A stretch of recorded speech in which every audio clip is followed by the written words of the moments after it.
আসসালামু আলাইকুম। ক্লাসের শুরুতে সবাইকে স্বাগত জানাচ্ছি। আজ আমরা সমাধান করব ষষ্ঠ শ্রেণীর গণিত বইয়ের 4.2 এর সবগুলো সমস্যা আমরা সমাধান করব। আমাদের টেক্সট বই বা বোর্ড বইটি সমাধানের পর আমরা ক্যাডেট কলেজ ভর্তি উপযোগী বিভিন্ন ইম্পর্টেন্ট প্রশ্নগুলো সমাধান করব। সে পর্যন্ত সবাই সাথেই থাকবে এই আশা রেখে শুরু করছি আজকের ক্লাস। 4.2 এর 1 নম্বর প্রশ্নটি রয়েছে সরল করো, অর্থাৎ আমাদেরকে সরলীকরণ করতে হবে। এখানে 1 নম্বর প্রশ্নটিতে রয়েছে x³ ইন্টু x⁴ তাহলে এখানে আমরা যদি সরলীকরণ করতে চাই প্রথমে আমাদের একটু ধারণা নিতে হবে। আমি এখানে লিখলাম a স্কয়ার, তাহলে এখানে দুইটি বিষয় রয়েছে। আমরা উপরে যেটা লিখেছি স্কয়ার বা 2 লিখেছি, এখানে এটার ইংরেজিতে এটাকে বলা হয় পাওয়ার, বাংলায় বলা হয় ঘাত, আবার সূচকও বলা হয় এটিকে। তাহলে a স্কয়ার লিখেছি, তাহলে এই 2 এর মানটা হচ্ছে, একে বলা হচ্ছে পাওয়ার বা ঘাত বা সূচক। আর এখানে যে a রয়েছে, এই a কে বলা হচ্ছে, ইংরেজিতে বলা হয় বেজ, বাংলায় বলা হয় ভিত্তি। আমাদের বেজ, ভিত্তি এবং পাওয়ার বা ঘাত সম্পর্কে স্পষ্ট ধারণা থাকতে হবে, তাহলে আমরা সরলীকরণটা খুব সহজেই করতে পারবো। তাহলে এখানে গুণের যে নিয়মটা রয়েছে, গুণের নিয়মের ক্ষেত্রে আমরা যে কাজটি করব, আমরা লিখে নেই সমাধান x³ ইন্টু x⁴। তাহলে এখানে গুণের নিয়মের ক্ষেত্রে এখানে বেজ আছে বা ভিত্তি আছে x, এখানেও বেজ বা ভিত্তি আছে x। গুণের ক্ষেত্রে আমাদের যতগুলো সেম বেজ আছে, একই বেজ থাকলে আমরা একটি বেজ আমাদেরকে নিতে হবে। তাহলে এখানে আমাদের বেজ পেয়েছি আমরা x, এটা নিলাম। এরপরে আমাদেরকে সূচক বা ঘাতগুলোকে যোগ করতে হবে, এটা হচ্ছে গুণের রুলস। তাহলে এখানে সূচক আছে 3 প্লাস এখানে পাওয়ার আছে 7। তাহলে এখানে আমরা পাচ্ছি x⁴, যদি প্লাস করি আমরা 10 পাচ্ছি। তাহলে নির্ণেয় সরল ফল, অতএব নির্ণেয়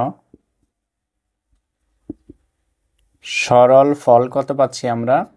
x⁻10। একের 2 নম্বর প্রশ্নটি হচ্ছে a³ into a into a⁵। আমরা প্রথমে প্রশ্নটি লিখে নিচ্ছি এখানে, তাহলে ইন্টু a ইন্টু a⁵। তাহলে এক্ষেত্রে আমাদের বেজ সবগুলোতে বেজ আছে a, তাহলে আমরা বেজ লিখবো, একটি বেজ লিখলে হয়ে যাচ্ছে, a লিখছি আমরা।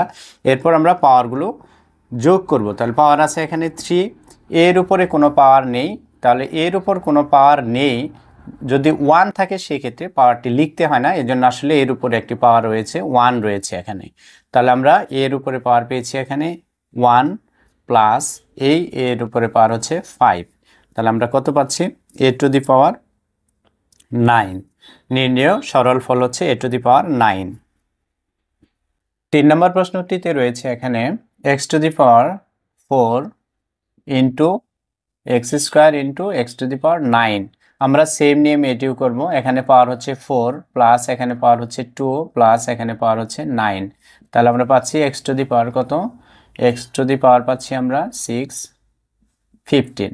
অতএব নির্ণেয় সরল ফল হচ্ছে x⁵15।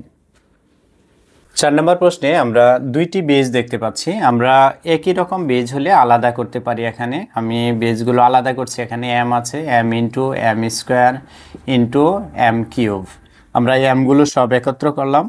এখানে আছে n³ ইন্টু n⁷।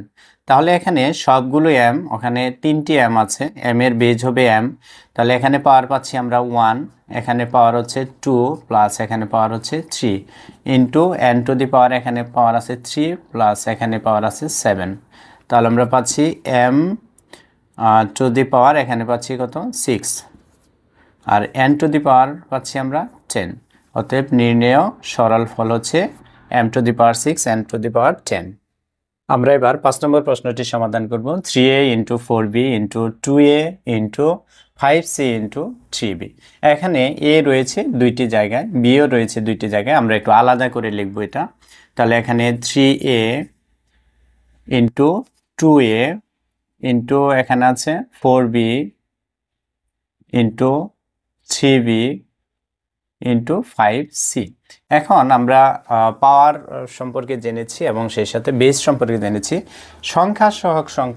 সাংখ্যিক সহগ সম্পর্কে আমরা পূর্বে জেনেছিলাম, অর্থাৎ এখানে 3, 2, 4, 3, 5 এগুলো সবগুলো হচ্ছে সাংখ্যিক সহগ। এই সাংখ্যিক সহগগুলো সরলীকরণের ক্ষেত্রে আলাদাভাবে গুণ করলেও হয়। আমরা যদি পাশাপাশি গুণ করি সমস্যা নেই। আমরা প্রথমে এই কাজটি করে নিই।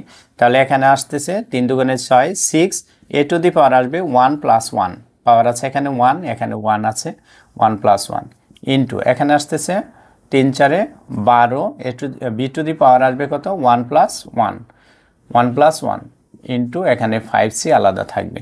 তাহলে এখানে আমরা পাচ্ছি 6a স্কোয়ার ইন্টু পাচ্ছি আমরা 12b স্কোয়ার ইন্টু 5c। এখন যে সাংখ্যিক সহগগুলো আছে এগুলো আমরা সব গুণ করে দিব। তাহলে গুণ করলে আমরা কত পাচ্ছি 12 60, 60কে যদি আমরা 6 দিয়ে গুণ করি তাহলে পাচ্ছি আমরা 6 36 360, 360 a square b square c।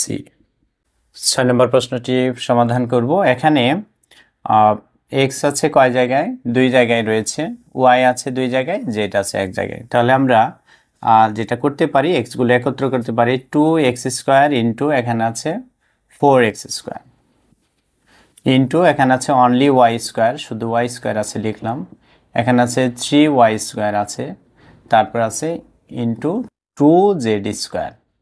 এখন আমাদের কাজ হচ্ছে এইটুকু আমরা যদি আলাদাভাবে করি তাহলে 4 দুগুণে 8, তাহলে 8 হবে।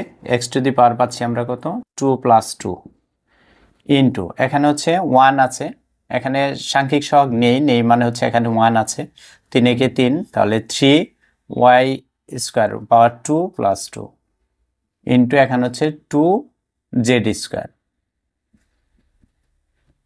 ইকুয়াল, তাহলে 8x to the power 4 into 3y to the power 4 into 2z square. এখন সাংখ্যিক সহগ যেগুলো আছে এখানে 8, 3 এবং 2 এগুলো সবগুলো আমাদেরকে গুণ করতে হবে। তাহলে 3 দুগুণে 6,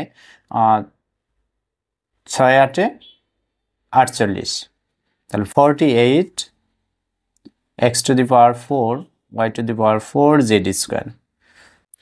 অতএব নির্ণেয় সরল ফল, নির্ণেয় সরল ফল কত পাচ্ছি আমরা 48x to the power 4 y to the power 4 z square. 4.2 এর পর্বে এ পর্যন্তই আমরা সমাধান করলাম আজ। দ্বিতীয় পর্বে আমরা বাদবাকি সবগুলো সমস্যার সমাধান করব এবং ডেসক্রিপশন বক্সে দ্বিতীয় পর্বের লিঙ্কটা দেয়া থাকবে, আপনারা এখান থেকে দেখে নিতে পারবেন। তো ভিডিওতে একটি লাইক দেওয়ার অনুরোধ রইল। এখন পর্যন্ত যারা সাবস্ক্রাইব করেননি আশা করি চ্যানেলটি সাবস্ক্রাইব করে পাশেই থাকবেন। সবাইকে ধন্যবাদ জানিয়ে আজকের মতো এখানে ক্লাস শেষ করছি। আল্লাহ হাফেজ।